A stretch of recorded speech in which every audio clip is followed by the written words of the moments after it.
നമസ്കാരം 9 മണി വാർത്തയിലേക്ക് സ്വാഗതം. ആദ്യം നോക്കാം പ്രധാന വാർത്ത.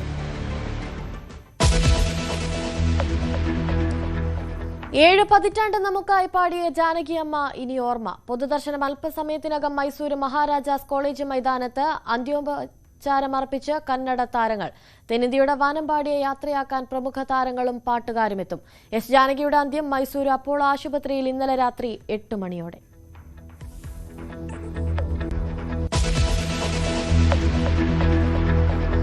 നിശ്ചിത സമയത്ത് അർജന്റീനയെ സമനിലയിൽ കുരുക്കി സ്വിറ്റ്സർലൻഡ്. പോരാട്ടം എക്സ്ട്രാ ടൈമിൽ. സ്വിറ്റ്സർലൻഡിന്റെ പോരാട്ടം 10 പേരുമായി. നോർവയെ മറികടന്ന ഇംഗ്ലണ്ട് സെമിയിൽ.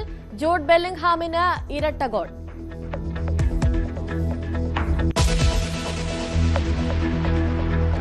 പശ്ചിമേഷ്യ വീണ്ടും യുദ്ധസമാന സാഹചര്യത്തിൽ. ഹോർമൂസ് കടലിടുക്ക് വീണ്ടും അടച്ചതിന് പിന്നാലെ ഒമാൻ തീരത്ത് കപ്പലിന് നേരെ ഇറാൻ ആക്രമണം. ഇപ്പോഴത്തെ പ്രകോപനം ഹോർമസിലും ബദൽ കപ്പൽച്ചാൽ അമേരിക്കയുമായുള്ള ധാരണയെ ചൊല്ലി ഇറാനിൽ ആഭ്യന്തര ഭിന്നതയും. ആയത്തുള്ളയെ വധിച്ചതിന് പ്രതികാരം ചെയ്യുമെന്ന മുജ്തബ ഖമനേയി. ബഹ്റൈനിലേക്ക് ഇറാൻ ആക്രമണ സാധ്യത.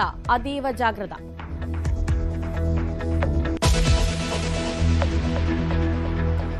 കേരളത്തിനും കണ്ണീരായി വിയറ്റ്നാമിലെ ബോട്ട് ദുരന്തം. മരിച്ചവരിൽ കൊട്ടാരക്കര ആസ്ഥാനമായ വിക്ടറി ഗ്രൂപ്പ് ഉടമയും ഭാര്യയും. AC തോമസിന്റെയും ലോവേനി തോമസിന്റെയും മൃതദേഹങ്ങൾ ഉടൻ നാട്ടിലെത്തിക്കാൻ ശ്രമം. ആകെ മരിച്ചത് 15 ഇന്ത്യക്കാർ.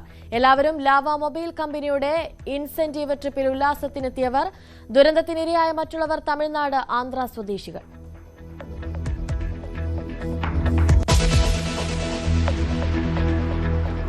BJP തെരഞ്ഞെടുപ്പ് ഫണ്ട് കൊള്ളയിൽ പുതിയ വിവരങ്ങൾ. വട്ടിയൂർക്കാവിൽ കോടികൾ വാങ്ങിയതിന് സമർപ്പിച്ചത് വ്യാജ ബില്ല്. കോടിയുടെ പണം നൽകിയ ബിൽ വാമനപുരത്തെ BJP നേതാവിന്റെ പലചരക്ക് കടയുടേത്. തട്ടിയത് 3.25 ലക്ഷം രൂപയെന്നും ആക്ഷേപം.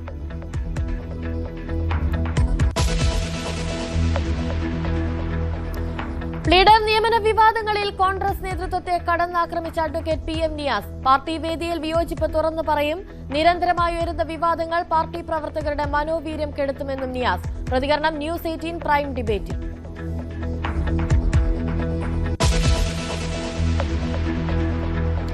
തമിഴ്നാട്ടിൽ മുഖ്യമന്ത്രി വിജയ്ക്ക് പിന്നാലെ ലഹരിക്കെതിരെ തുറന്ന യുദ്ധം പ്രഖ്യാപിച്ച അണ്ണാമലയും. പുതിയ പാർട്ടി വിത്ത് ലീഡേഴ്സ് മൂവ്മെന്റിന്റെ ആദ്യ യോഗം ഇന്ന് പൊള്ളാച്ചിയിൽ. യോഗത്തിന്റെ മുഖ്യ സംഘാടകരിൽ മുൻ BJP നേതാക്കളും. പാർട്ടി നയവും ഭാവി പരിപാടികളും യോഗത്തിൽ അണ്ണാമല പ്രഖ്യാപിക്കും.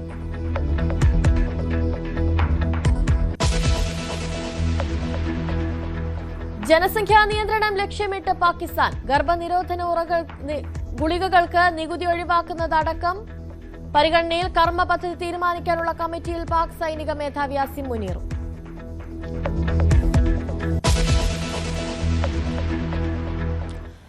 മലർക്കൊടി പോലെ വർണ്ണത്തുടി പോലെ ജാനകിയമ്മ പാടി മടങ്ങി.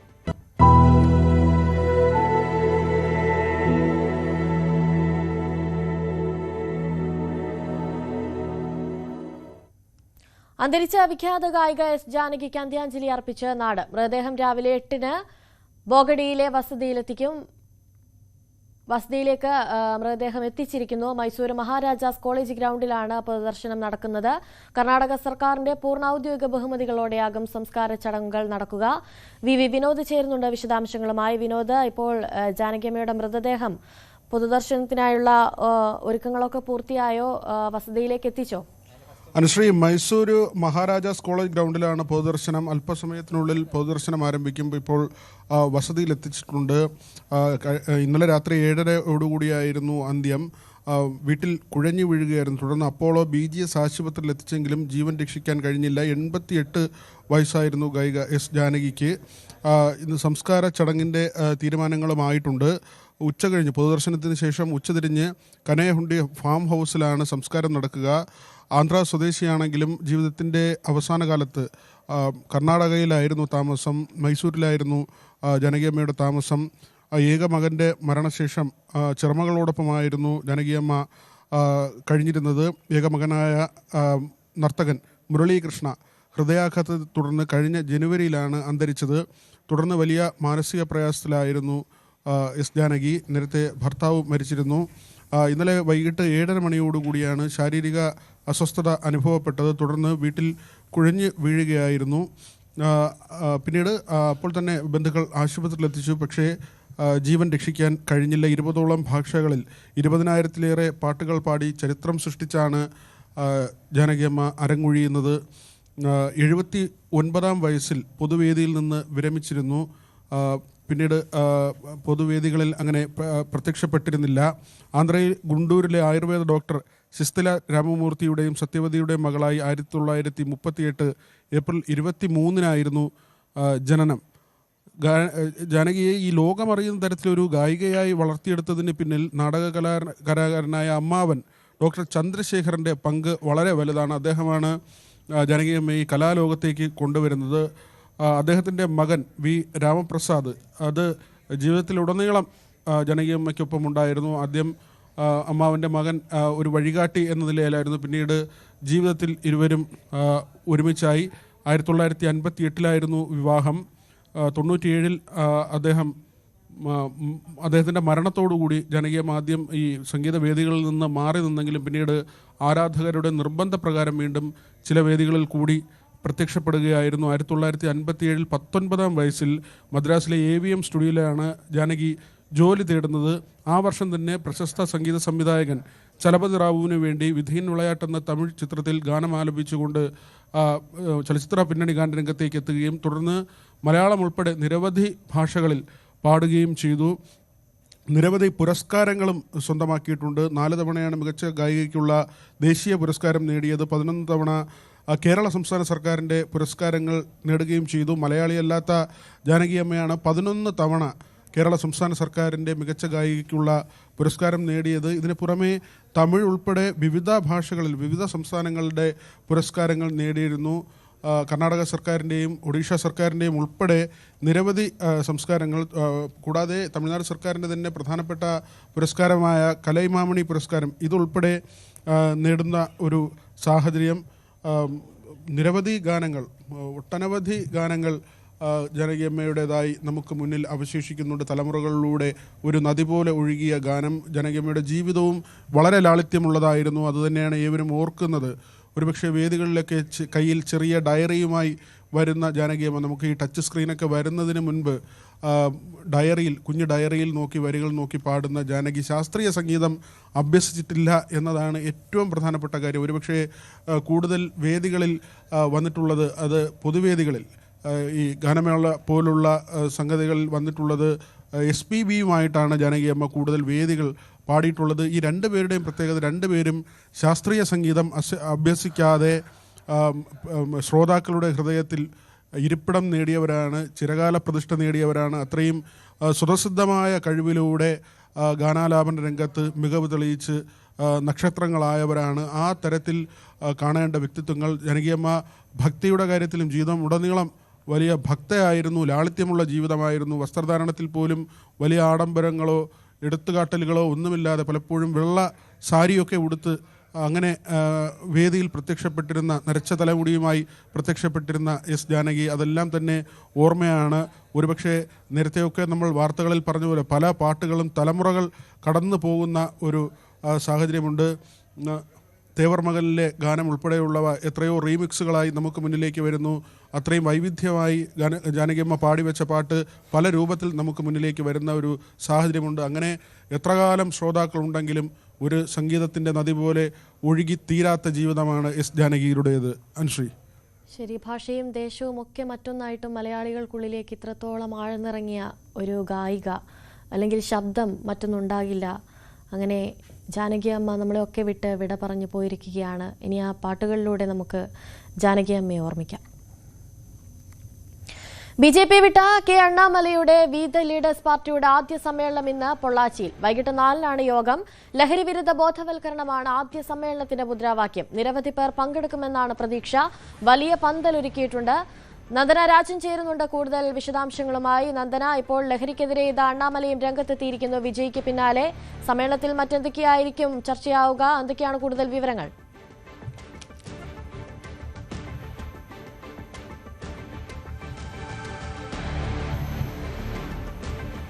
അനുശ്രീ, BJP വിട്ട കെ അണ്ണാമലയുടെ പുതിയ പാർട്ടിയായ വി ദ ലീഡേഴ്സ് പാർട്ടിയുടെ ആദ്യ സമ്മേളനം ഇന്ന് വൈകിട്ട് 4 മണിക്ക് പൊള്ളാച്ചിയിൽ നടക്കും. ലഹരി വിരുദ്ധ ബോധവത്കരണമാണ് സമ്മേളനത്തിന്റെ മുദ്രാവാക്യം. പൊള്ളാച്ചി കോയമ്പത്തൂർ റോഡിലെ സമ്മേളന വേദിയിൽ പരമ്പരാഗത ചടങ്ങുകളോടെയായിരുന്നു തുടക്കമായത്. ഭൂമി പൂജയും മുഹൂർത്തംകാൽ നാട്ടിൽ ചടങ്ങും കഴിഞ്ഞ ദിവസം നടന്നിരുന്നു. മുൻ BJP ഭാരവാഹിയായ വസന്ത് രാജന്റെ നേതൃത്വത്തിലായിരുന്നു ചടങ്ങുകൾ ആരംഭിച്ചിരുന്നത്. തമിഴ്നാട്ടിലെ BJPയുടെ രാഷ്ട്രീയ നിലപാടുകളോട് വിയോജിപ്പ് പ്രകടിപ്പിച്ചായിരുന്നു അണ്ണാമലൈ കഴിഞ്ഞ ജൂൺ 5-ന് പാർട്ടി വിട്ടത്. അണ്ണാമലയ്ക്ക് പിന്നാലെ Tamil Nadu BJP vice president Karur Nagarajan ഉൾപ്പെടെയുള്ള പ്രമുഖ നേതാക്കളും BJP വിട്ടിരുന്നു. തമിഴ്നാട്ടിൽ അടുത്ത നിയമസഭാ തിരഞ്ഞെടുപ്പിൽ വിത ലീഡർ സജീവമായി രംഗത്ത് തന്നെ ഉണ്ടാവും. ഒരുപാട് ആളുകളെയാണ് ഈ ഒരു സമ്മേളനത്തിന് പ്രതീക്ഷിക്കുന്നത്. ആയിരക്കണക്കിന് പേർക്ക് ഇരിക്കാൻ കഴിയുന്ന രീതിയിലുള്ള പന്തലുകളുടെ ദൃശ്യങ്ങളാണ് നമ്മളിപ്പോൾ കാണുന്നത്. അങ്ങനെ വലിയ തോതിലുള്ള യുവാക്കൾ ഈ പ്രസ്ഥാനത്തിലേക്ക് ഒഴുകിയെത്തുമെന്ന് തന്നെയാണ് സംഘാടകരുടെ പ്രതീക്ഷ. എന്തായാലും ഇന്ന് വൈകിട്ട് 4 മണിക്ക് ഈ ഒരു സമ്മേളനം, ഈ ഒരു യോഗം നടക്കും. അനുശ്രീ. ശരി, നന്ദനരാജനാണ് കൂടുതൽ വിശദാംശങ്ങൾ നൽകി. ലോകകപ്പിന്റെ സെമി ഫൈനലിന്റെ പടിവാതിക്കൽ എത്തി നിൽക്കുന്നു അർജന്റീന ഇംഗ്ലണ്ട് സെമി പോരാട്ടമാണ് ഇനി കാണാൻ പോകുന്നത്. സ്വിറ്റ്സർലൻഡിനെ മറികടന്നാണ് അർജന്റീനയുടെ ഈ കുതിപ്പ്. അർജന്റീന അക്ഷരാർത്ഥത്തിൽ വിറച്ചു, അർജന്റീനയെ വിറപ്പിച്ചു സ്വിറ്റ്സർലൻഡ് എന്നുള്ളതാണ് പ്രധാനപ്പെട്ട കാര്യം. അർജന്റീന സെമി ഫൈനലിലേക്ക് നീങ്ങുന്ന സാഹചര്യമാണ്. ചാമ്പ്യന്മാരെ വിറപ്പിച്ചു അക്ഷരാർത്ഥത്തിൽ സ്വിറ്റ്സർലൻഡ്. നിശ്ചിത സമയത്തിന് ശേഷം അധിക സമയത്ത് എക്സ്ട്രാ ടൈമിലെ 2 ഗോളുകളാണ് അർജന്റീന ഇംഗ്ലണ്ടിനെതിരായിട്ടുള്ള സെമി ഫൈനലിനുള്ള അവസരമൊരുക്കുന്നത്. 1-നെതിരെ 3 ഗോളുകൾക്ക് അർജന്റീനയുടെ മുന്നേറ്റം. ഏറ്റവും ഒടുവിൽ അർജന്റീനയ്ക്ക് വേണ്ടി തൊട്ടു മുമ്പ് ഗോൾ സ്കോർ ചെയ്തു ലൗതാരോ മാർട്ടിനസ്. അതിനു മുമ്പ് യൂലിയൻ അവിടെ ഗോൾ സ്കോർ ചെയ്യുന്നു. അങ്ങനെ ലയണൽ മെസ്സിക്ക് ഈ മത്സരത്തിൽ ഗോൾ സ്കോർ ചെയ്യാൻ സാധിച്ചിട്ടില്ല എന്നുള്ളതാണ് പ്രധാനപ്പെട്ട കാര്യം. അർജന്റീന ലോകകപ്പിന്റെ സെമി ഫൈനലിൽ ഇംഗ്ലണ്ട് അർജന്റീന സ്വപ്ന ഫൈനലിനുള്ള കളമൊരുക്കി സ്വിറ്റ്സർലൻഡിനെതിരായിട്ടുള്ള മത്സരം. ഒരുപക്ഷെ ഈ മത്സരം ശ്രദ്ധിക്കപ്പെടുക അർജന്റീനയുടെ മോശം കളി കൊണ്ടായിരിക്കാം. കാരണം ഈ ടൂർണമെന്റിൽ ഇത്ര മോശമായി അർജന്റീന നിശ്ചിത സമയം പൂർത്തിയാക്കിയിട്ടില്ല. എക്സ്ട്രാ ടൈമിലെ 2 ഗോളുകൾ അത് അസാധ്യ ഗോളുകളായിരുന്നു, ഗംഭീരമായിരുന്നു എന്നുള്ളത് മാറ്റി നിർത്തുന്നു. അർജന്റീനയുടെ ആദ്യ 90 മിനിറ്റിലെ കളി ഇംഗ്ലണ്ട് ആരാധകർക്ക് പ്രതീക്ഷ നൽകുന്നതാണ്. അത്രമാത്രം മോശമായിട്ടാണ് ലയണൽ മെസ്സിയും സംഘവും കളിച്ചത്. മെസ്സിയുടെയും അർജന്റീന ടീം അംഗങ്ങളുടെയും മിസ് പാസുകളുടെ പെരുമഴയായിരുന്നു സ്വിസ് ടീമിന് മുന്നിൽ. മറുവശത്ത് അർജന്റീന ഗോൾ പോസ്റ്റിൽ ഓവർ പ്രതിരോധത്തിന് പോകാതെ, അമിത പ്രതിരോധത്തിലേക്ക് നീങ്ങാതെ തുടർച്ചയായി ആക്രമണം അയച്ചുവിട്ടു സ്വിറ്റ്സർലൻഡ്. എന്നാണെങ്കിലും നമുക്ക് ആരാധകരുടെ പ്രതികരണങ്ങൾ, ആരാധകർ എന്താണ് പറയുന്നത് എന്നൊക്കെ അറിയേണ്ടതുണ്ട്. കൊച്ചിയിൽ നിന്ന് ഡാനി പോൾ, കോഴിക്കോട് നിന്ന് MS അനീഷ് കുമാർ, തിരുവനന്തപുരത്ത് നിന്ന് നിതിൻ മോഹൻ, ഇവരെല്ലാവരും തത്സമയം വിവരങ്ങൾ നൽകും. ഡാനി പോളിലേക്ക് പോവുകയാണ്. കൊച്ചിയിൽ കറുകപ്പള്ളിയിൽ ഡാനി ഏറ്റവും ഒടുവിൽ അർജന്റീന ആരാധകർക്ക് ശ്വാസം വിടാൻ കഴിഞ്ഞു. ഇങ്ങനെ പിരിമുറുക്കം നൽകണോ ഈ ആരാധകർക്ക് ഈ ടീം?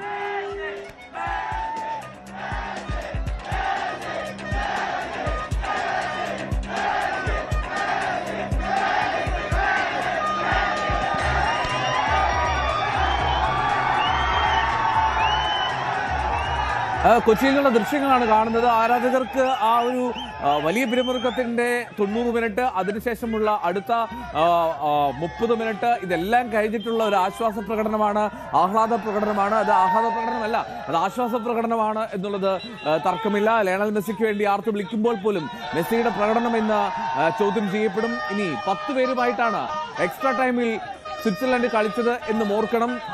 എംബോളോ അവിടെ ഒരു 2ാം മഞ്ഞക്കാട് കണ്ട് പുറത്തു പോയതോടുകൂടി 10 പേരെ ചുരുങ്ങിയ സ്വിറ്റ്സർലൻഡിന് മുന്നിൽ ഈ സംഘത്തിന് അത്രമാത്രം മികവ് 90 മിനിറ്റിൽ കാണിക്കാൻ കഴിഞ്ഞില്ല. പക്ഷേ എക്സ്ട്രാ ടൈമിൽ ലയണൽ മെസ്സിയുടെ അർജന്റീന അതിഗംഭീരമായി തന്നെ സ്കോർ ചെയ്തു. കാരണം പിടിച്ചു നിൽക്കാൻ കഴിയുന്നതിന്റെ പരമാവധിയായിരുന്നു സ്വിറ്റ്സർലൻഡ് ടീമിനെ സംബന്ധിച്ച് എക്സ്ട്രാ ടൈമും നിശ്ചിത സമയവും അതിനുശേഷമുള്ള എക്സ്ട്രാ ടൈമും. എന്താണെങ്കിലും ആ പോരാട്ട വീര്യം അത് വലിയ കൈയടി അർഹിക്കുന്നു സ്വിറ്റ്സർലൻഡിന്. ഞാൻ ഡാനിയിലേക്ക് പോകുന്നു. ഡാനി, കേൾക്കാമെന്ന് പ്രതീക്ഷിക്കുന്നു. വലിയ ശബ്ദമാണെന്നറിയാം. ആരാധകരുടെ ഒരു പൊതു വികാരം എന്താണ്? അവർക്ക് ആശ്വാസമായോ?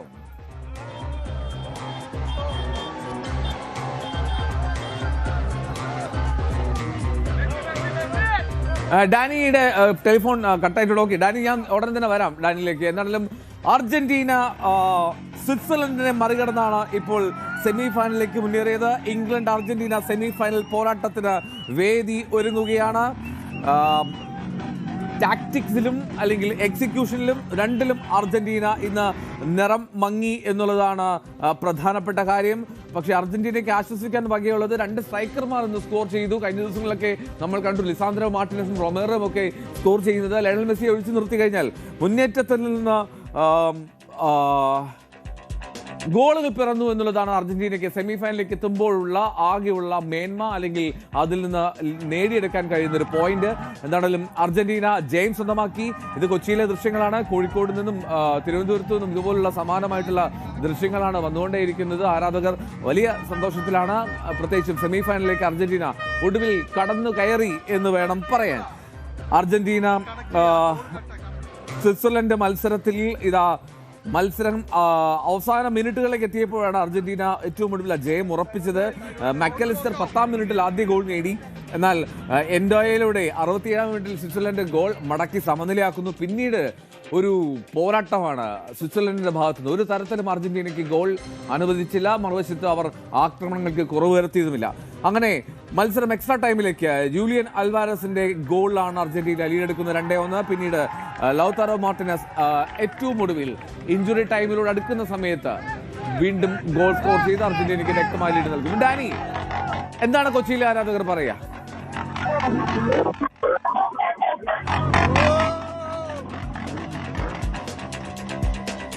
വലിയ ആവേശമാണ്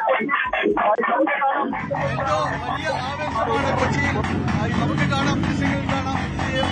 ഒരു അർജന്റീനിയൻ നിൽക്കുന്ന പോലെ തന്നെയുള്ള ഒരു പ്രതീതിയാണ് ഇവിടെ കാണാവുന്നത്. വലിയ രീതിയിലുള്ള ആഘോഷങ്ങൾ എല്ലാം തന്നെ തുടങ്ങി കഴിഞ്ഞിരിക്കുന്നു എന്നതാണ്. നമ്മൾ ഒരു കഴിഞ്ഞ മത്സരം പോലെ തന്നെ അങ്ങേയറ്റം പിരിമുറുക്കം നിറഞ്ഞ ഒരു മത്സരം തന്നെയായിരുന്നു ഇത് എന്ന കാര്യത്തിൽ യാതൊരുവിധ സംശയവുമില്ല. നേരത്തെ സൂചിപ്പിച്ചതുപോലെ ലോക ചാമ്പ്യന്മാരെ അക്ഷരാർത്ഥത്തിൽ വിറപ്പിച്ചുകൊണ്ട് തന്നെയാണ് സ്വിറ്റ്സർലൻഡ് കടന്നു പോകുന്നത്. എന്തായാലും വലിയ ആവേശവും ആരോഗ്യവും എല്ലാമായിട്ട് തന്നെ ഇവിടെ തന്നെ ഈ ആരാധകർ കൂടുന്നു എന്നതാണ്. എന്തായാലും ഫൈനലിലേക്ക് സെമിയിലേക്ക് നമ്മൾ ഇതിൽ പറയാനുള്ളത്, ഒരു അർജന്റീന മുൾമുനയിലാണ് നിന്നേച്ചത്. എന്നാലും ഈ കളിയും കൊണ്ട് സെമിയിലേക്ക് പോകാണ്ടിരിക്കാനാണ് നല്ലത്. നന്നായിട്ട് കളിക്കണമെങ്കിൽ കുറച്ചും കൂടി സ്ട്രോങ് ആയിട്ട് വന്നില്ലെങ്കിൽ സെമി തോറ്റുപോകാൻ സാധ്യത. പൊതുവിൽ അങ്ങനെ ഒരു ഫീൽ ഉണ്ടോ? എങ്ങനെ മികച്ച കളി തന്നെയായിരുന്നോ? അടിപൊളി കളി, ഒന്നും പറയല്ല. നമ്മ എപ്പോഴത്തെ പോലെ ലാസ്റ്റ് മിനിറ്റ് കംബാക്ക് അടിച്ച് കളി ജയിച്ച് എക്സ്ട്രാ ഒരു ഗോളും കൂടി കൊടുത്താവന്മാർക്ക് ഇനി സെമി ഫൈനൽ സിംഗിളായിട്ട് ആയിട്ടും കൂടി ജയിക്കണം. അത് ഉറപ്പുള്ള കേസാണ്. ഇപ്പോഴുള്ള കളികളൊന്നും ആരും വിലയിരുത്തേണ്ട ഒരാവശ്യമില്ല. കംബാക്കാണ് വേണ്ട, കംബാക്ക്. 3 നടത്തുന്ന ഈ പരിപാടി, ഈ സ്കീം വെച്ചത് ലോകത്തിന്റെ മൊത്തം ജനങ്ങൾ അറിഞ്ഞേന്. അതുപോലെയാണ് മെസ്സി ലോകം മുഴുവൻ അറിഞ്ഞേന്. ഈ DRK കൂട്ടാനും മെസ്സിയും, മെസ്സിന്റെ വലിപ്പമാണ് DRKന്റെ വലിപ്പം. ആ വലിപ്പം തീർച്ചയായും നല്ലൊരു ആവേശത്തിന്റെ കളിയാണ്. കളി കണ്ടാൽ തന്നെ അറിയാം, കഷ്ടിച്ച് അവര് ജയിച്ചതാണ്. അല്ലാണ്ട് അവര് അത് തന്നെ വലിയൊരു ഇതാണ്.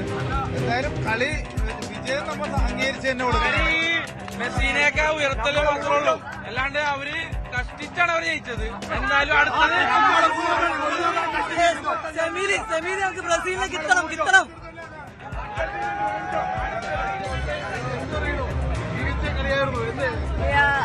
ലാസ്റ്റ് ടൈം വരെ ഭയങ്കര ഡിസപ്പോയിന്റഡ് ആയിട്ടായിരുന്നു. പെനാൽറ്റി വരെ എത്തുമെന്ന് വിചാരിച്ചു. But we really won. ഇവിടെ അടുത്തൊക്കെ തന്നെയുള്ള ഇത് കണ്ട 3-1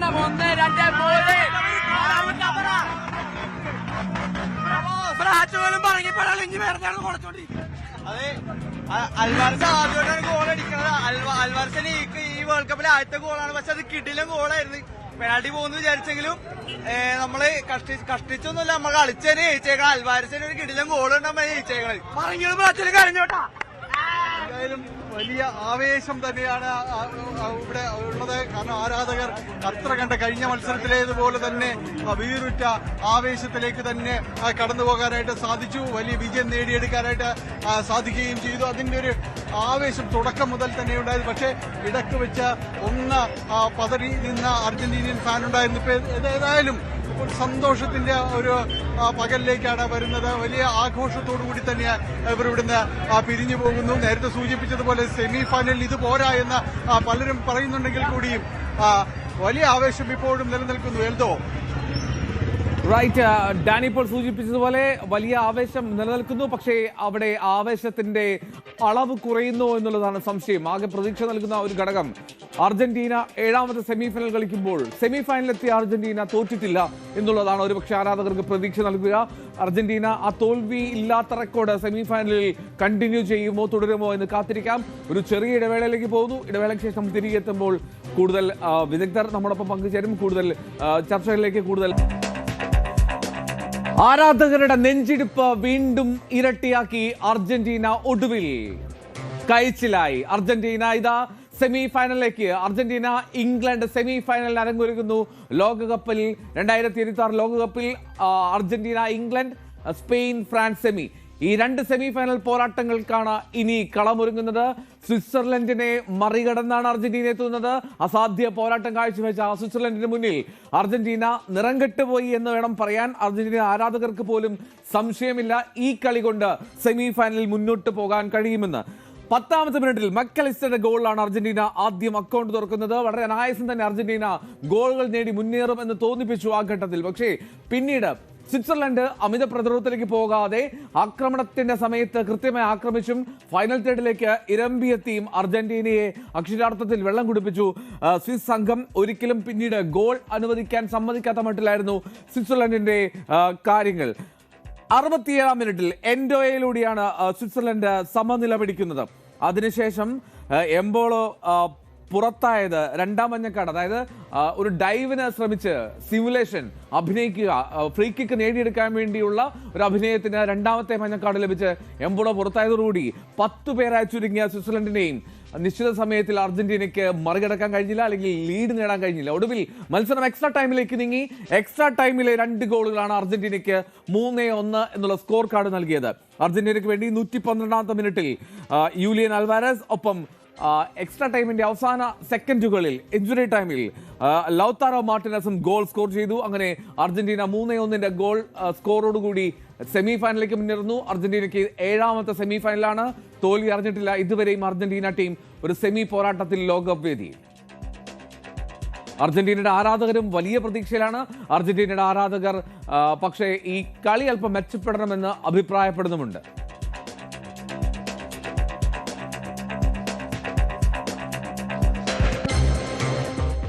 ജോസഫ് ജോർജ്, ഫുട്ബോൾ കമന്റേറ്റർ, ഒപ്പം ഫുട്ബോൾ നിരീക്ഷകൻ നമ്മോടൊപ്പം ഉണ്ട്. ജോസഫ്, ഈ അർജന്റീന ആരാധകർക്ക് ഈ ഹൃദ്രോഗമുണ്ടായാൽ അതിൽ സംശയം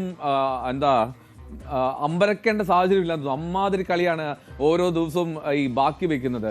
എന്തിനാണ് ഈ അവസാന നിമിഷത്തിലേക്ക് ഇങ്ങനെ കളി കൊണ്ടുപോകുന്നത് എന്നാണ് എനിക്ക് തോന്നുന്നു. അർജന്റീനയുടെ ഒരു പോളിസിയാന്ന് തോന്നുന്നു. എതിരാളി ആരായാലും കുഴപ്പമില്ല, മുഴുവൻ നേരം കളിപ്പിച്ചിട്ടേ വിടുള്ളൂ എന്ന് തോന്നുന്നു. അമ്മാതിരി കളിയാണ് എല്ലാ ദിവസവും കളിക്കുന്നത്. അത് ഓരോ മത്സരത്തിലും കാബോ വെർദയും ഈജിപ്തും സ്വിറ്റ്സർലൻഡും എല്ലാം ആരാധകരെ മുൾമുനയിൽ നിർത്തി.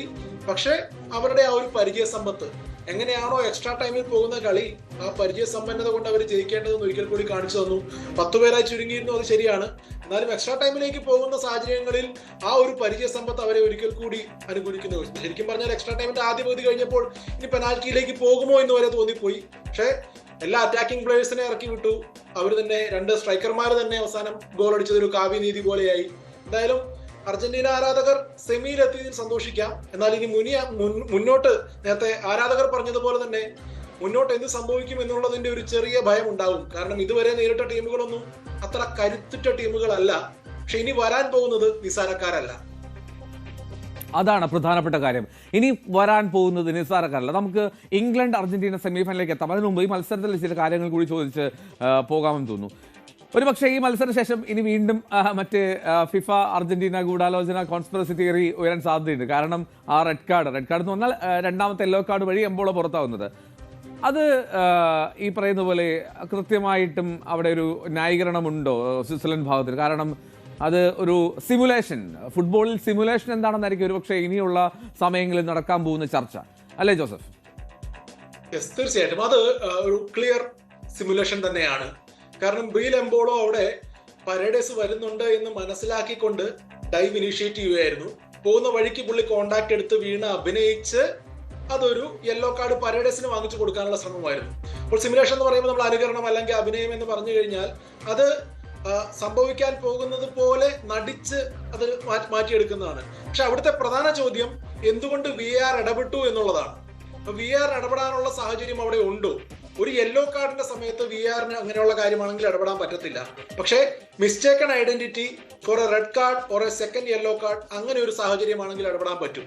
അപ്പോൾ ഈ ഒരു സാഹചര്യത്തിൽ ബ്രീൽ എംബോളോ ഓൾറെഡി ഒരു യെല്ലോ കാർഡിലായതുകൊണ്ട് മാത്രമാണ് അവിടെ ഇടപെടാൻ പറ്റിയത്. അല്ലായിരുന്നെങ്കിൽ ഇടപെടാൻ പറ്റത്തില്ല. ആ യെല്ലോ കാർഡുമായി പരഡേസിന് വിടാണ്ടിരിക്കേണ്ട വന്നേനെ.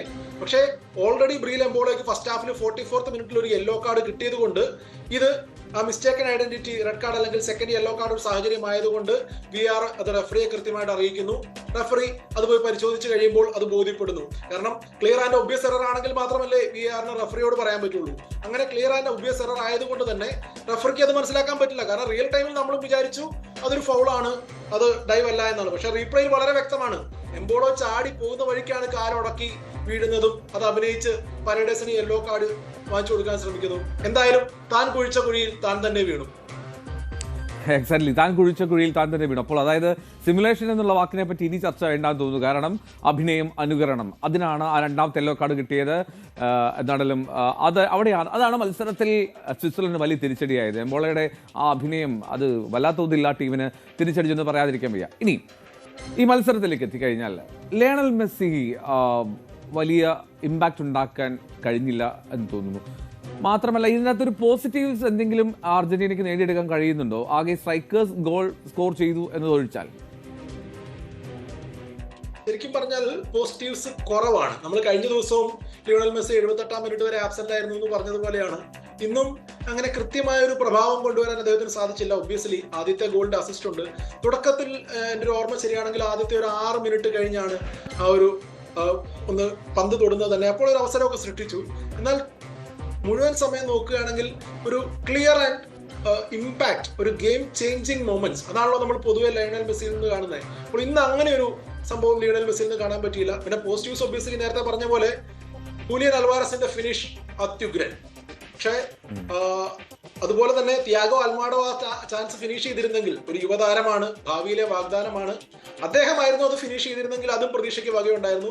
അത് കോബൽ മനോഹരമായി സേവ് ചെയ്തു. റീബൗണ്ടിൽ ലൗട്ടാരോയും അദ്ദേഹത്തിന്റെ കമ്പോഷർ കീപ്പ് ചെയ്തു ഫിനിഷ് ചെയ്തു. അപ്പം 2 സ്ട്രൈക്കർമാർ ഗോൾ അടിച്ചു എന്നുള്ളൊരു പോസിറ്റീവ് ഉണ്ട്.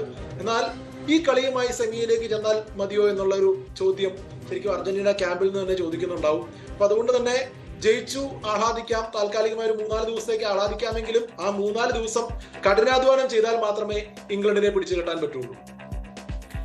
ഓക്കെ, ഇനി കഴിഞ്ഞ മത്സരത്തിൽ ഈജിപ്തിനെതിരെ അർജന്റീന കളിച്ച അതേ ടീമിനെ തന്നെ നിലനിർത്തുകയായിരുന്നു സ്കലോണി. പക്ഷേ ഓക്കെ, ആ ടീമിനെ നിലനിർത്താം. അതിൽ റോഡ്രിഗോ ഡീപോൾ അസാമാന്യ ഫോം ഔട്ടായിരുന്നു. അപ്പോൾ റോഡ്രിഗോ ഡീപോളിനെ പക്ഷെ എന്നിട്ടും പിൻവലിക്കാൻ തയ്യാറാകുന്നില്ല. നമ്മളെപ്പോഴും ഈ സ്കലോണിയുടെ തീരുമാനങ്ങൾ നമ്മൾ അമ്പരപ്പിക്കാറുണ്ട്. എന്താണ് അദ്ദേഹം ആലോചിക്കുന്നതെന്ന് നമ്മൾ ആലോചിക്കാറുണ്ട്. ഇനി ഏത് ആലോചനയായിരിക്കാം ഫോമിലല്ലാത്ത റോഡ്രിഗോ ഡീപോളിനെ കളത്തിൽ നിലനിർത്താനുള്ള ആ തീരുമാനത്തിലേക്ക് എത്തിയത്? അതില് ശരിക്കും പല ഫാക്ടേഴ്സ് ഉണ്ട്. ഒന്ന്, റോഡ്രിഗോ ഡീപോളും ലിയോണൽ മെസ്സിയും തമ്മിലുള്ള ഒരു ധാരണ ഭയങ്കരമാണ്. അവര് ഉറ്റ സുഹൃത്തുക്കളാണ്. അപ്പോൾ എന്തായാലും ടീമിന്റെ നായകൻ, അദ്ദേഹത്തിന്റെ എന്തായാലും ടീം സെലക്ഷനിൽ ഒരു സേ ഉണ്ടാവുമല്ലോ. അപ്പൊ അതിലൊരു ചെറിയൊരു ഇൻഫ്ലുവൻസ് അവിടെ ഉണ്ടെന്ന് ഞാൻ പ്രതീക്ഷിക്കുന്നു. പക്ഷേ എന്തൊക്കെയായാലും ആ ഡീപോൾ കളിക്കുന്ന പൊസിഷനാണ് പ്രത്യേകിച്ചും പറയേണ്ടത്. അദ്ദേഹം റൈറ്റ് ലൈൻ മിഡ്ഫീൽഡറായിട്ട് കളിക്കുന്നു, ഫ്ലോട്ട് ചെയ്യുന്നുണ്ട്, അതൊക്കെ ശരി തന്നെ. പക്ഷേ കൂടുതൽ സമയം റൈറ്റ് സൈഡിലാണ് കാണുന്നത്. അപ്പോൾ അങ്ങനെ ഒരു പൊസിഷൻ കളിക്കാൻ വേണ്ടിയാണോ ഡീപോളിനെ കളിപ്പിക്കുന്നത് എന്നുള്ളൊരു ചോദ്യം, അദ്ദേഹത്തിനെ അതിനുവേണ്ടിയാണോ വേൾഡ് കപ്പിൽ എടുത്തേക്കുന്നത്, അതുകൊണ്ടാണോ പെർഫോമൻസിനെ ബാധിക്കുന്നത് എന്നുള്ളതൊക്കെ വരുന്നുണ്ട്. അപ്പോൾ എന്തായാലും അത് ശരിക്കും ഈ പറയുന്ന പോലെ സ്കലോണിക്ക് വിജയിക്കുന്നോടം വരെ കുഴപ്പമില്ല. അദ്ദേഹം നമ്മളെ എപ്പോഴും അമ്പരിപ്പിച്ചാലും റിസൾട്ട് കിട്ടുന്നുണ്ട്. ഇന്നും റിസൾട്ട് കിട്ടി, അതുകൊണ്ട് കുഴപ്പമില്ല. റിസൾട്ട് എന്ന് കിട്ടാതാവുന്നു അന്ന് ഇത് തിരിച്ചൊരു ബൂമറാങ് ആയിട്ട് വരും. എന്തുകൊണ്ടാണ് പ്രൊമോട്ടായ പ്ലെയറെ നിരന്തരമായി കളിപ്പിച്ചുകൊണ്ടിരിക്കുന്നതെന്ന്. റൈറ്റ്, ഞാൻ ഇനി ജോസഫിലേക്ക് വരാം. അതിനു മുമ്പ് ഞാൻ മറ്റൊരു മത്സരഫലത്തിലേക്ക് പോവുകയാണ്. അത് മറ്റൊന്നുമല്ല, ഇംഗ്ലണ്ട് നോർവേ ഫലം. ഇംഗ്ലണ്ട് അങ്ങനെ ലോകകപ്പിന്റെ സെമി ഫൈനലിലെത്തി. ക്വാർട്ടർ ഫൈനലിൽ നോർവേയെ 1-നെതിരെ 2 ഗോളുകൾക്ക് മറികടന്നാണ് അവസാന 4ലേക്ക് എത്തിയത്. 1 ഗോളിന് പിന്നിൽ നിന്ന് ശേഷമായിരുന്നു ഇംഗ്ലണ്ടിന്റെ തിരിച്ചുവരവ്. നിശ്ചിത സമയത്ത് 2 ടീമും ഓരോ ഗോൾ വീതം നേടി. പിന്നീട് എക്സ്ട്രാ ടൈമിലാണ് ഇംഗ്ലണ്ട് വിജയ ഗോൾ നേടുന്നത്. ജൂഡ് ബെല്ലിംഗ്ഹാം ആണ് 2 ഗോളുകളും സ്കോർ ചെയ്യുന്നത്. 36-ാം മിനിറ്റിൽ ഷെൽഡ്രൂപ്പിന്റെ ഗോളിൽ നോർവേ ആദ്യം സ്കോർ ചെയ്യുന്നു. ആദ്യ പകുതി അവസാനിക്കും മുമ്പ് ഇഞ്ചുറി ടൈമിൽ ബെല്ലിംഗ്ഹാം ഗോൾ മടക്കി. 93-ാം മിനിറ്റിൽ ബെല്ലിംഗ്ഹാം വിജയ ഗോൾ നേടി. ഇംഗ്ലീഷ് ടീം ഇത് 4ാം തവണയാണ് ലോകകപ്പിന്റെ സെമി ഫൈനലിൽ എത്തുന്നത്. ജോസഫ്, അപ്പോൾ ഇംഗ്ലണ്ട് അർജന്റീന സെമി ഫൈനൽ, നമ്മൾ ആദ്യം പറഞ്ഞത് ഈ തരത്തിലുള്ള കളിയാണ് അർജന്റീന ഇംഗ്ലണ്ടിനെതിരെ കളിക്കുന്നതെങ്കിൽ ഇംഗ്ലണ്ട് ഈ അർജന്റീന ടീമിനെ പപ്പടം പൊടിക്കുന്നത് പൊടിക്കില്ലേ? ഇംഗ്ലണ്ടാണ് ഇതിൽ ഫേവറേറ്റ്സ് എന്ന് നിസ്സംശയം പറയാം. ശരിക്കും പറഞ്ഞാൽ അത് അങ്ങ് പറഞ്ഞ പോലെ പപ്പടം പൊടിയാനും സാധ്യതയുണ്ട്. അതുപോലത്തെ കളിയാണ് ഇംഗ്ലണ്ട്. ശരിക്കും ഇംഗ്ലണ്ടിന് ഗോൾ അടിക്കാൻ ഇഷ്ടം പോലെ ഓപ്ഷൻസ് ഉണ്ട്, പ്രത്യേകിച്ചും ഹാരി കെയ്നും ജൂഡ് ബെല്ലിംഗ്ഹാം. അവരുടെ രണ്ടുപേരുടെ ഫോം, ഒരാൾ അടിച്ചില്ലെങ്കിൽ മറ്റേ ആൾ അടിക്കും, അതല്ലെങ്കിൽ ഇനി വേറെ ഓപ്ഷൻസ് വരും. അപ്പൊ അങ്ങനെ അവരുടെ അറ്റാക്കിൽ പക്ഷെ അവർ കുറച്ചുകൂടെ ടൈം എടുത്ത് അറ്റാക്ക് ചെയ്യുന്നത്. അത് മാത്രമേ ഉള്ളൂ. ഇന്ന് നോർവേക്കെതിരെ ഒരു ആദ്യത്തെ 30-35 മിനിറ്റ് വളരെ ബോറ് കളിയായിരുന്നു. പക്ഷേ അതിനുശേഷം നോർവേ ഗോൾ അടിച്ചതോടെ അവരൊന്ന് ഉണർന്നു. അങ്ങനെ നോക്കുകയാണെങ്കിൽ ഇംഗ്ലണ്ടിന്റെ ആ ഒരു പെർഫോമൻസിൽ പ്രത്യേകിച്ചും ഒരു സെൻട്രൽ ഏരിയയിൽ കൂടെ അറ്റാക്ക് ചെയ്യും, വിങ്ങുകളിൽ കൂടെ അറ്റാക്ക് ചെയ്യും. ഇന്ന് സാക്ക 2ാം പകുതിയിൽ വന്നേ പിന്നെ അത്യുഗ്രൻ കളിയായിരുന്നു. കഴിഞ്ഞ മത്സരത്തിൽ ഗോർഡൻ മികച്ച ഫോമായിരുന്നു, ഇന്നത്ര ഫോം ആയിരുന്നില്ല.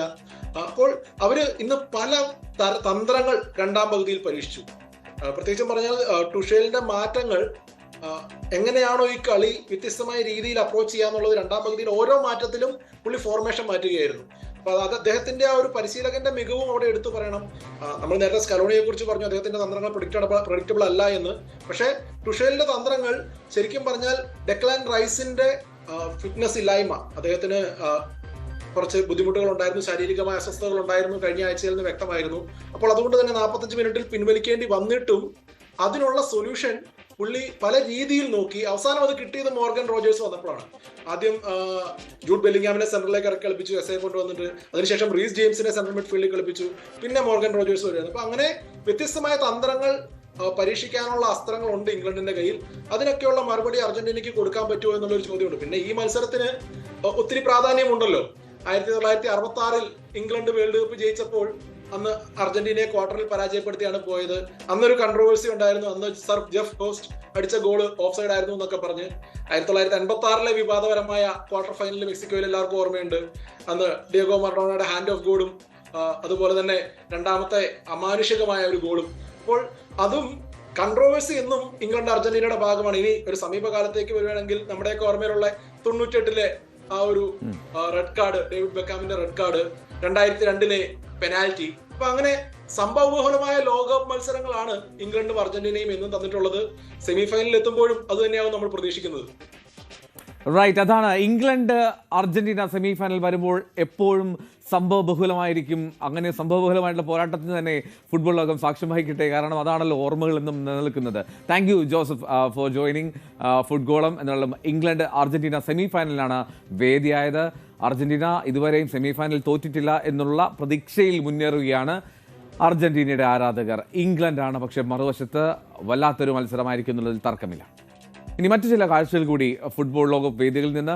ലോസ് ഏഞ്ചൽസിലെ ഫിഫ മെർച്ചൻഡൈസ് സ്റ്റോർ, അവിടെ നമുക്ക് ഫുട്ബോൾ ലോകകപ്പിൻ്റെ ഓർമ്മകൾ പങ്കുവെക്കാൻ, നിലനിർത്താൻ ഒരുപാട് കാര്യങ്ങൾ നമുക്ക് അവിടെ നിന്ന് വാങ്ങാൻ കഴിയും. ഫുട്ബോൾ ഉൾപ്പെടെ, അല്ലെങ്കിൽ ജേഴ്സികൾ, ക്യാപ്പുകളൊക്കെ. ലോസ് ഏഞ്ചൽസിൽ നിന്ന് പ്രതാപ് ന്യൂസ് 18 തയ്യാറാക്കിയ റിപ്പോർട്ടിലേക്ക്. സ്പാനിഷ് വേർഡ് ഓണ്ട എന്നതിൽ നിന്നാണ് ട്രയോണ്ട എന്നുള്ള പേര് ഈ പുതിയ 2026 ഫിഫ ഫുട്ബോളിന് പേര് വന്നത്. ആ ട്രയോണ്ട 3 രാജ്യങ്ങളുടെയും, കാനഡ, മെക്സിക്കോ, അമേരിക്ക എന്നീ 3 രാജ്യങ്ങളുടെയും നിറങ്ങൾ ചാലിച്ചെഴുതിയ ആ ഫുട്ബോള് വളരെ പ്രത്യേകതയുള്ള ഫുട്ബോളാണ്. ആ ഫുട്ബോള് ഫിഫയുടെ ഔദ്യോഗിക സ്റ്റോറുകളിൽ നിന്നും ഇപ്പോൾ വാങ്ങാൻ കിട്ടും. ഫുട്ബോൾ മത്സരങ്ങൾ നടക്കുന്ന സ്റ്റേഡിയത്തിന്റെ മുൻപിൽ ഫിഫയുടെ ഒഫീഷ്യൽ വെബ്സൈറ്റ്, അതുപോലെ തന്നെ ഒഫീഷ്യൽ സ്റ്റോറും പ്രവർത്തിക്കുന്നുണ്ട്. അവിടെ നിന്നാണ് ഈ ഫുട്ബോളിന്റെ ഈ എംബാമ്പയും ഹാളണ്ടും അതുപോലെ മെസ്സിയൊക്കെ അടിച്ച് തകർക്കുന്ന ആ ഫുട്ബോൾ, അതിന്റെ ഒറിജിനൽ ഫുട്ബോൾ ഞങ്ങൾ കണ്ടെത്തിയത്. ആ ഫുട്ബോൾ ഞങ്ങൾ ആ സ്റ്റോറിൽ നിന്നും വാങ്ങുകയും ചെയ്തു. കൗതുകമാകുന്ന ഫിഫയുടെ ഈ സ്റ്റോർ ആണ് ഈ ഇത്തവണത്തെ വാർത്തയിൽ നമ്മൾ ഉൾപ്പെടുത്തിയിരിക്കുന്നത്. ആ സ്റ്റോറിൽ നിന്നും നമ്മുടെ വാർത്താ സംഘം ഒരു ഫുട്ബോൾ വാങ്ങുകയും ചെയ്തു. അതിന് അമേരിക്കയിലെ വില $20. ഒരുപക്ഷെ ഫുട്ബോളുമായി ബന്ധപ്പെട്ട് ഫിഫയുമായി ബന്ധപ്പെട്ട് ഏറ്റവും വില കുറഞ്ഞ ഒരു സാധനം ഒരുപക്ഷെ ഈ ഫുട്ബോൾ ആയിരിക്കും. കാരണം കളി കാണാനുള്ള ടിക്കറ്റിന്റെ വില ലോകത്തിലെ ഈ ഫിഫയുടെ ചരിത്രത്തിലെ ഏറ്റവും വലിയ റേറ്റ് ആണ്. ഫൈനലിലേക്ക് അടുക്കുമ്പോൾ ലക്ഷങ്ങളാണ് ടിക്കറ്റിന് റേറ്റ് വന്നിരിക്കുന്നത്. അങ്ങനെ നോക്കുമ്പോൾ ആശ്വാസമാകുന്നത് ഫിഫയുടെ ഈ ഒഫീഷ്യൽ സ്റ്റോറിലെ ഫുട്ബോൾ മാത്രമാണ്. അത്തരത്തില് ഒരു ഫുട്ബോൾ സ്റ്റോർ, ഫിഫയുടെ ഒഫീഷ്യൽ സ്റ്റോർ ഞങ്ങൾ സന്ദർശിച്ചു. അവിടെ നിന്നും ഒരു ഫുട്ബോൾ ഞങ്ങൾ വാങ്ങുകയും ചെയ്തു. ആ കഥയാണ് ഇത്തവണത്തെ കൗതുക കാഴ്ചകളിൽ ഉൾപ്പെടുത്തിയിരിക്കുന്നത്. വേൾഡ് കപ്പ് ഫുട്ബോളിന്റെ ആരവങ്ങൾക്കിടയിൽ ഫിഫ അവരുടെ ഒരു ഒഫീഷ്യൽ സ്റ്റോർ എല്ലായിടത്തും സ്ഥാപിച്ചിട്ടുണ്ട്. ഫിഫയുമായി ബന്ധപ്പെട്ട ടീഷർട്ട്, ക്യാപ്പ്, അതുപോലെ തന്നെ ബോട്ടിൽസ്, അങ്ങനെ ഫുട്ബോൾ, അങ്ങനെ ഒരുപാട് സാധനങ്ങൾ വാങ്ങാൻ കിട്ടും. അതിൽ വേൾഡ് കപ്പ് ഫുട്ബോളാണ് ഈ കയ്യിലിരിക്കുന്നത്, ഒഫീഷ്യൽ ഫിഫ ഫുട്ബോൾ. സ്വാഭാവികമായും ഇവിടെ വന്നതിൻ്റെ ഓർമ്മയ്ക്കായി, സന്തോഷത്തിനായി ഈ സ്റ്റോറിൽ നിന്നും ഞങ്ങളും വാങ്ങി ഒരു ഫുട്ബോൾ. ന്യൂസ് 18 മലയാളത്തിന് വേണ്ടി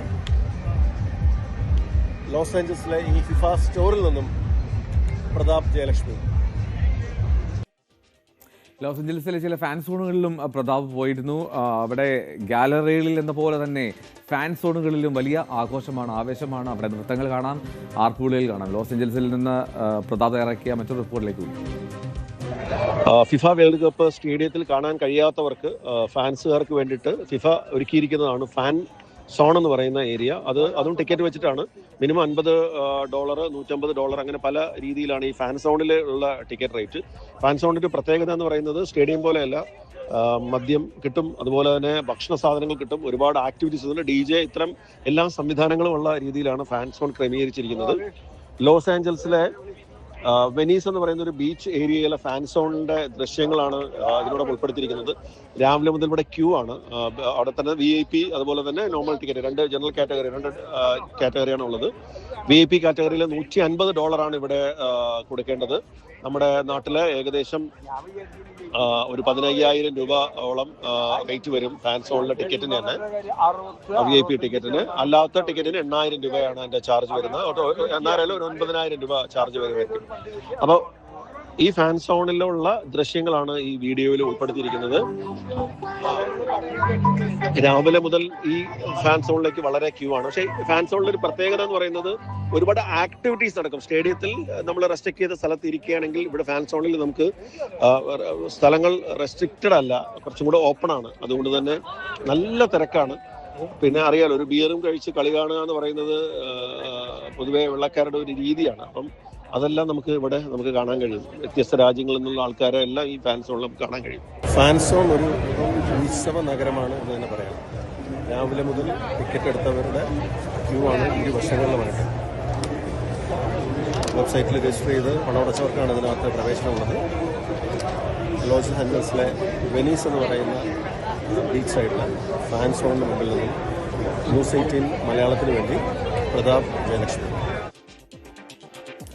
അപ്പോൾ ഇംഗ്ലണ്ട് അർജന്റീന സെമി ഫൈനൽ, ഒപ്പം ഫ്രാൻസ് സ്പെയിൻ സെമി ഫൈനൽ. രണ്ട് തീപാറും പോരാട്ടങ്ങളാണ് ഇനി ലോകവേദിയിൽ. ഫൈനലിസ്റ്റുകൾ ആരൊക്കെയെന്ന് നിശ്ചയിക്കാൻ വേണ്ടി കാത്തിരിക്കുന്നത്. നമുക്ക് വിശദമായി തന്നെ നമുക്ക് വരും ദിവസങ്ങളിലും കാണാം, കാത്തിരിക്കാം ആരൊക്കെ ആ ലോക ഫൈനലിലേക്ക് എത്തുമെന്നുള്ളത്. ഫുട്ബോൾ ഇപ്പോൾ പൂർണ്ണമാകുന്നു. വീണ്ടും രാത്രി 8 മണിക്ക്. വിവാദ നിയമനങ്ങളിൽ അന്വേഷണം ആവശ്യപ്പെട്ട് മുഖ്യമന്ത്രിക്ക് പരാതി. യുവമോർച്ച നേതാവ് RS രാജീവാണ് വിവാദ നിയമനങ്ങളിൽ സമഗ്ര അന്വേഷണം ആവശ്യപ്പെട്ട് മുഖ്യമന്ത്രിക്ക് പരാതി നൽകിയത്. ചട്ടങ്ങൾ മറികടന്നുകൊണ്ട് എക്സിക്യൂട്ടീവ് ഡയറക്ടർ പദവിയിലെത്തിയ മൂവരും നടത്തിയ എല്ലാ തീരുമാനങ്ങളിലും പുനഃപരിശോധന വേണമെന്നും പരാതിയിൽ ആവശ്യമുന്നയിച്ചിട്ടുണ്ട്. കെഡിസ്കിലെ വിവാദ നിയമനങ്ങളുടെയും പുനർനിയമനങ്ങളുടെയും തെളിവുകൾ ന്യൂസ് 18 ആണ് കഴിഞ്ഞ ദിവസം പുറത്തുവിട്ടത്. ഡാൻ കുര്യൻ ചേരുന്നുണ്ട് കൂടുതൽ വിശദാംശങ്ങളുമായി. ഡാൻ, ഇപ്പോഴിതാ കെഡിസ്കുമായി ബന്ധപ്പെട്ട ഒരു പരാതി കൂടി മുന്നിലേക്ക് എത്തുകയാണ്. ഇനി എന്തൊക്കെയായിരിക്കും കൂടുതൽ നീക്കങ്ങൾ?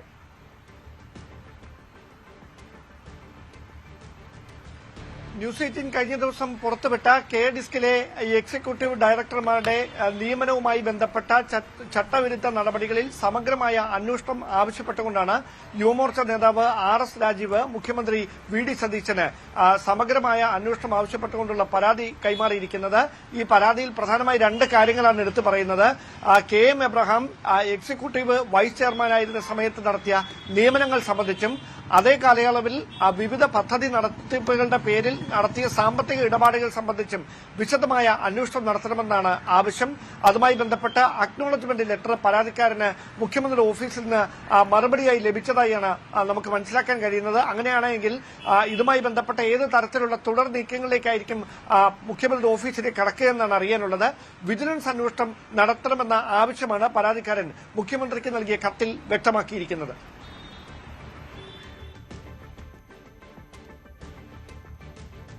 ഡാൻ കുര്യനാണ് വിശദാംശങ്ങൾ നൽകിക്കൊണ്ടിരിക്കുന്നത്. കെ ഡിസ്കിൽ ഇപ്പോൾ ഇതാ പുതിയൊരു പരാതി കൂടി രംഗത്ത് വന്നിരിക്കുകയാണ്. നിയമനങ്ങളിൽ അന്വേഷണം ആവശ്യപ്പെട്ടാണ് മുഖ്യമന്ത്രിക്ക് പരാതി നൽകിയിരിക്കുന്നത്. യുവമോർച്ച നേതാവ് RS രാജീവാണ് വിവാദ നിയമനങ്ങളിൽ സമഗ്ര അന്വേഷണം ആവശ്യപ്പെട്ട് മുഖ്യമന്ത്രിക്ക് പരാതി നൽകിയത്. ചട്ടങ്ങൾ മറികടന്നുകൊണ്ട് എക്സിക്യൂട്ടീവ് ഡയറക്ടർ പദവിയിലെത്തിയ മൂവരും നടത്തിയ തീരുമാനങ്ങൾ പുനഃപരിശോധിക്കണമെന്നാണ് പരാതിയിലെ ആവശ്യം. ഡാൻ കുര്യനാണ് കൂടുതൽ വിശദാംശങ്ങൾ നൽകിയത്. പ്ലീഡർ നിയമനങ്ങളിൽ ഉയരുന്ന വിമർശനം പരിശോധിക്കപ്പെടണമെന്ന് KPCC general secretary PM Niyas. Party തലത്തിൽ ഇക്കാര്യം ഉന്നയിക്കുമെന്നും നിയമനങ്ങളുമായി ബന്ധപ്പെട്ട് നിരന്തരം ഉയരുന്ന വിവാദങ്ങൾ പാർട്ടി പ്രവർത്തകരുടെ മനോവീര്യം തകർക്കും, ഭരണത്തിന്റെ ഉത്സവഛായ ഇല്ലാതാക്കും, പാർട്ടി തലത്തിൽ അക്കാര്യങ്ങൾ ഉന്നയിക്കുമെന്നും PM നിയാസ് പറഞ്ഞു. ന്യൂസ് 18 പ്രൈം ഡിബേറ്റിലായിരുന്നു പ്രതികരണം. കേരളത്തിലെ ഒത്തിരി നിയമനങ്ങൾ ഇവിടെ വന്നിട്ടുണ്ട്.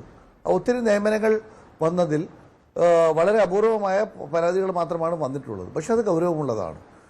കോൺഗ്രസ് പാർട്ടിയെ സംബന്ധിച്ചിടത്തോളം കോൺഗ്രസ് പാർട്ടിയിൽ അങ്ങനെ ഒരു അല്ലെങ്കിൽ UDF-ൽ അങ്ങനെ ഒരു പാർട്ടി നിയമനവുമായി ബന്ധപ്പെട്ട് ഒരു പ്രത്യേകമായ ഒരു സമിതിയോ പ്രത്യേകമായ ഒരു ഉന്നത ഈ ചർച്ചകൾ അല്ലെങ്കിൽ ഇത്തരം കാര്യങ്ങൾ പരിശോധിക്കുന്ന ഒരു സംവിധാനം പൂർണ്ണതയിൽ എത്തിയിട്ടില്ല എന്നുള്ളത് യാഥാർത്ഥ്യമാണ്. അത് പൂർണ്ണതയിൽ എത്തുകയും അത്തരം കാര്യങ്ങൾ പരിശോധിക്കപ്പെടുകയും അത്തരം പരാതികൾ പൂർണ്ണമായും പരിഹരിക്കപ്പെടുകയും ചെയ്യുമ്പോൾ മാത്രമേ ഇത്തരം കാര്യങ്ങൾക്കൊക്കെ പരിഹാരം ഉണ്ടാവുകയുള്ളൂ. ഇത്തരത്തിലുള്ള പരാതികൾ വരുന്നത് ഒരു 10 വർഷക്കാലം കഷ്ടപ്പെട്ട് പ്രയാസപ്പെട്ട് നിൽക്കുന്ന വെള്ളംകോരികളും വരകുട്ടികരുമായി നിന്ന് പ്രവർത്തകർക്ക് ഏറ്റവും കൂടുതൽ പ്രയാസമുണ്ടാക്കൂ എന്നുള്ളത് യാഥാർത്ഥ്യം ഞാൻ മറച്ചു വെക്കുന്നില്ല. ഏതായിരുന്നാലും ഇത്തരത്തിലുള്ള നിരന്തരമായ ആരോപണങ്ങൾ വരുന്നത് പാർട്ടി പ്രവർത്തകരുടെ മനോവീര്യം തകർക്കുകയും പാർട്ടി പ്രതീക്ഷയോടുകൂടി വന്നിട്ടുള്ള ഈ നിയമനങ്ങൾ അല്ലെങ്കിൽ ഈ നിയമനങ്ങൾ പ്രതീക്ഷയോട് വന്നിട്ടുള്ള ഭരണത്തിന്റെ ഒരു ഉത്സവഛായ പാർട്ടി പ്രവർത്തകരുടെ ഇടയിലെ മനസ്സുകളിൽ നിന്നും ഇല്ലാതെയായി പോകുമെന്ന് വ്യാകുലപ്പെടുന്ന ഒരാളാണ് ഞാൻ. BJP-യിൽ ഫണ്ട് കൊള്ള, പാർട്ടി കൊടിക്ക് വ്യാജ ബിൽ. വട്ടിയൂർക്കാവ് മണ്ഡലത്തിൽ കൊടികൾ വാങ്ങിയതിന് സമർപ്പിച്ചത് വ്യാജ ബില്ല്. കോടികൾ വാങ്ങിയെന്ന് അവകാശപ്പെടുന്ന സ്ഥാപനം വാമനപുരം കണിച്ചോട് ഭാഗത്തെ BJP പ്രാദേശിക നേതാവിന്റെ പലചരക്ക് കട. 3.25 ലക്ഷം രൂപയാണ് പലചരക്ക് കടയുടെ GST നമ്പർ ഉപയോഗിച്ച് വ്യാജ ബില്ലുണ്ടാക്കി തട്ടിച്ചത്. വിയറ്റ്നാം ബോട്ടപകടത്തിൽ മരിച്ച കൊട്ടാരക്കര സ്വദേശികളായ AC തോമസ്, ലോവേനി തോമസ് എന്നിവരുടെ മൃതദേഹങ്ങൾ വൈകാതെ നാട്ടിലെത്തിക്കും. മന്ത്രി ബിന്ദു കൃഷ്ണയും കൊടിക്കുന്നിൽ സുരേഷ് MPയും ഇന്നലെ ഇവരുടെ വീട്ടിലെത്തി അനുശോചനം അറിയിച്ചു. തീർച്ചയായും വളരെ ദൗർഭാഗ്യകരമായ തികച്ചും വേദനാജനകമായ ഒരു സംഭവമാണ് നമ്മൾ ഇന്ന് വൈകുന്നേരം അറിഞ്ഞത്. കഴിഞ്ഞ ചൊവ്വാഴ്ച ഇവിടെ നിന്ന് വിയറ്റ്നാമിലേക്ക് യാത്രയായതായിരുന്നു. ആ സംഘത്തിലുണ്ടായിരുന്ന 15 പേരിൽ 2 മലയാളികൾ അവർ കൊട്ടാരക്കര സ്വദേശികളാണ്. MP അപ്പോൾ തന്നെ എംബസിയും ഒക്കെ ആയിട്ട് ബന്ധപ്പെട്ട് കേന്ദ്ര ഗവൺമെൻറ്റുമായിട്ടൊക്കെ ബന്ധപ്പെട്ട് കാര്യങ്ങൾ നീക്കിക്കൊണ്ടിരിക്കുകയാണ്. വലിയ ദുഃഖത്തോടുകൂടി മാത്രമേ നമുക്ക് ഈ വീട്ടിൽ വരാൻ കഴിയുകയുള്ളൂ. അദ്ദേഹത്തിൻ്റെ അമ്മയും അവരുടെ 2 മക്കളും കുടുംബാംഗങ്ങളും എല്ലാവരും ഇവിടെയുണ്ട്.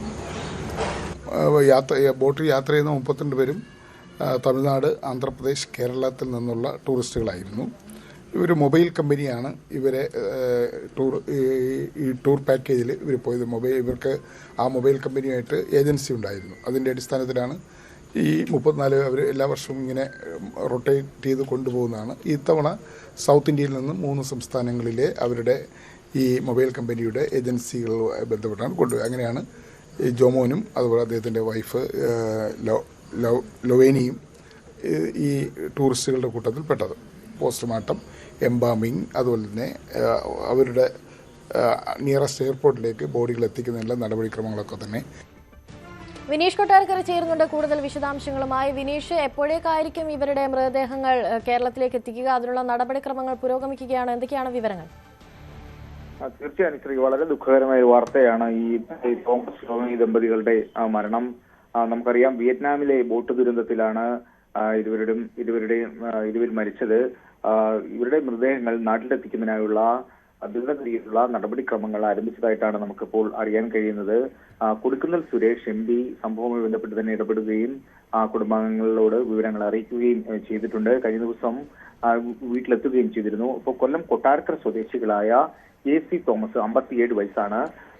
അതുപോലെ തന്നെ ലോവനി തോമസിന്റെ ഭാര്യ എന്നിവരാണ് മരിച്ചത്. മൃതദേഹങ്ങൾ എത്രയും വേഗം തന്നെ ഇന്ത്യയിൽ എത്തിക്കാനുള്ള നടപടികൾ പുരോഗമിക്കുന്നതായിട്ടാണ് ഇന്ത്യൻ എംബസിയിൽ നിന്നും അറിയാൻ കഴിയുന്നത്. ബന്ധുക്കൾക്ക് അങ്ങനെ ഒരു അറിയിപ്പ് ലഭിച്ചിട്ടുണ്ട്.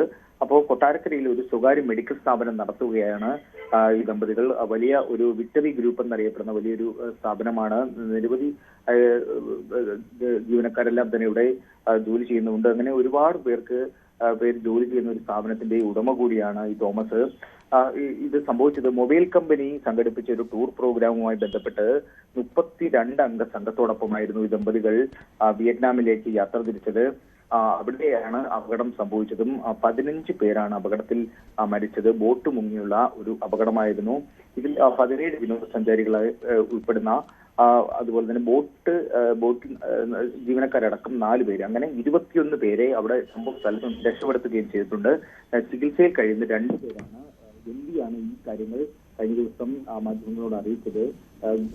ചികിത്സയിൽ കഴിയുന്നവർ വെന്റിലേറ്ററിലാണ്, ഗുരുതരാവസ്ഥയിൽ തന്നെ ഇപ്പോഴും തുടരുന്നു എന്നാണ് അറിയുന്നത്. അപ്പോൾ ഈ സംഭവം അറിഞ്ഞതോടെ നിരവധി പേരാണ്. ശരി, വിനീഷാണ് കൊട്ടാരക്കരയിൽ നിന്നും കൂടുതൽ വിശദാംശങ്ങൾ നൽകിയത്. ജനസംഖ്യാ നിയന്ത്രണം ലക്ഷ്യമിട്ട് പുതിയ പദ്ധതികളുമായി പാകിസ്ഥാൻ. ഗർഭനിരോധന ഗുളികകൾക്ക് നികുതി ഒഴിവാക്കുന്നതടക്കം പരിഗണനയിലുണ്ട്. ജനസംഖ്യാ നിയന്ത്രണത്തിന് പദ്ധതികൾ തീരുമാനിക്കാൻ ലക്ഷ്യമിട്ട് പാകിസ്ഥാൻ പ്രധാനമന്ത്രി രൂപീകരിച്ച കമ്മിറ്റിയിൽ പാകിസ്ഥാൻ സൈനിക മേധാവി അസിം മുനീറിനെയും ഉൾപ്പെടുത്തി. MyG future EPIC showroom Kochi marine ഡ്രൈവിൽ പ്രവർത്തനം ആരംഭിച്ചു. ആഭ്യന്തര വകുപ്പ് മന്ത്രി രമേശ് ചെന്നിത്തലയ്ക്കൊപ്പം മഞ്ജു വാര്യരും ആസിഫ് അലിയും ചേർന്നാണ് ഷോറൂമിന്റെ ഉദ്ഘാടനം നിർവഹിച്ചത്. ഉൽപ്പന്നങ്ങൾ പ്രവർത്തിപ്പിച്ചു നോക്കി തിരഞ്ഞെടുക്കാമെന്നതാണ് എപ്പിക് ഷോറൂമിന്റെ ഏറ്റവും വലിയ പ്രത്യേകത. 2 നിലകളിലായി സജ്ജീകരിച്ച വലിയ digital gadgets and home appliances ഷോറൂമാണ് ആരംഭിച്ചിരിക്കുന്നത്. പുതിയൊരു ഷോപ്പിംഗ് സംസ്കാരമാണ് മൈജി ഫ്യൂച്ചർ കാഴ്ചവെക്കുന്നതെന്ന് myG India private limited chairman AK Shaji പറഞ്ഞു. ഒരുപാട് സന്തോഷത്തിലാണ്. നമ്മൾ 1 കോടിയിലധികമുള്ള ഒരു കസ്റ്റമർ ബേസ് ഉണ്ട് മൈജിക്കുണ്ട്. അതാണ് ഏറ്റവും വലിയ ഒരു സപ്പോർട്ട് എന്ന് പറയുന്നത്. അതുപോലെ തന്നെ കേരളം ഇന്ന് വരെ കാണാത്ത അത്രയ്ക്കും വലിയ ഓഫേഴ്സുകളാണ് നമ്മൾ കസ്റ്റമേഴ്സിന് വേണ്ടി വരുന്നത്. ഈ സ്റ്റോറിന് ഒരുപാട് പ്രത്യേകതകളുണ്ട്. ഏറ്റവും വലിയ പ്രത്യേകത എന്ന് പറയുന്നത് ലൈവ് എക്സ്പീരിയൻസ് ആണ്. ഇപ്പം നമ്മളൊരു വാഷിംഗ് മെഷീനൊക്കെ വാങ്ങുകയാണെങ്കിൽ നമ്മൾ ഡ്രസ്സ് അലക്കി കണ്ടുകൊണ്ട് നമുക്ക് വാങ്ങും. കിച്ചൺ ആണെങ്കിലും ഓവൻ ബാഗായിട്ട് വന്നാൽ മതി.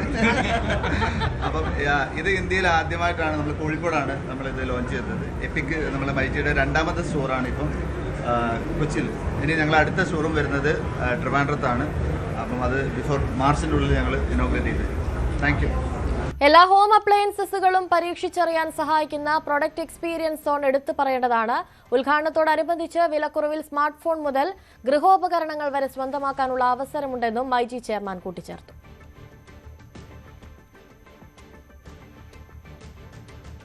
9 മണി വാർത്തകൾ പൂർണ്ണമാവുകയാണ്. ഇടവേളയ്ക്ക് ശേഷം ന്യൂസ് ട്രെൻഡ്സ് കാണാം.